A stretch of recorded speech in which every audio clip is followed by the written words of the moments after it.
Alrighty, in this video we're looking at exponential functions. Now we will have a general form of this, and this video will be very much just in sort of theoretical terms, but eventually we'll move to doing practical examples of exponential functions, talking about things like growth and decay. Should get pretty interesting. So here we've got this function 2 to the x, and we want to think about what this looks like. Well, 2 to the power of 1 would be 2. 2 squared would be 4, 2 cubed would be 8, and then 16, 32, 64, and so on. 2 to the 0 would be 1. You can sort of see we're just halving it as we go back. 2 to the minus 1 would be a half, and 2 to the minus 2 would be a quarter, just like that.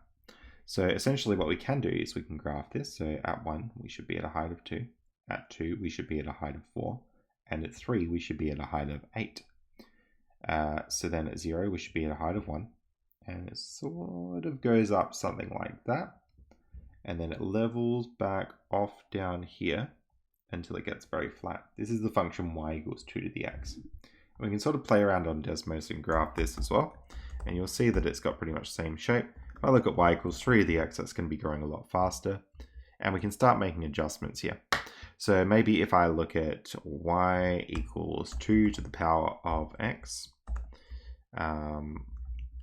x take 1, it sort of looks like that original graph that I had, but it shifted to the right a little bit. And if I take x take 2, it's shifted to the right a bit more. X take 5 is shifted to the right. I could then even add 3 to that, and it would shift the whole thing up. So the general form sort of looks like this. K, A, x take c plus b. Now K would just sort of stretch it up and down.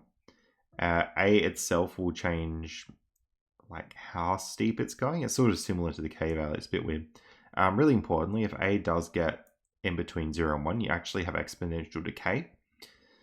And if it's anything bigger than 1, you have exponential growth. The bigger A is the bigger growth. C will move it left and right, and this B value will move it up and down, just like that. So I want to do an example here of modeling an exponential function that starts at 8 and has a 50% increase every hour. So let's do that. At x equals 0, we're at y equals 8. Now, at x equals 1, we're at y equals 12. Because we're basically adding on 4, which is half of 8. Think about what we have to add on here. We'd have to add on 6. So at x equals 2, we should be at 18. And x equals 3, or half of 18 is 9. So we should be at 27. I might stop there because that's going to get a bit messy. But essentially what we can do is we can have y equals some question mark to the power of x. I will still call that number a to the power of x.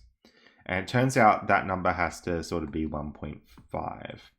So let's swap that out with 1.5. The reason is you can sort of envision 1.5. It's like 150%. So you're taking the 100% that we have and we are adding on 50% that we're going to get. So that's sort of where that comes from. And if we just graph this, we can see what it looks like. Y equals 1.5x. 1.5 to the power of x. So we can see that that does do what we want. If it starts at 1, then the next hour it's at 1.5, and then the next hour it should be at 2.25. So it is increasing by 50% each hour. And then all I need to do is do 8 times that. So that's sort of my K value there. So it starts at 8, and then after 1 we're at 12.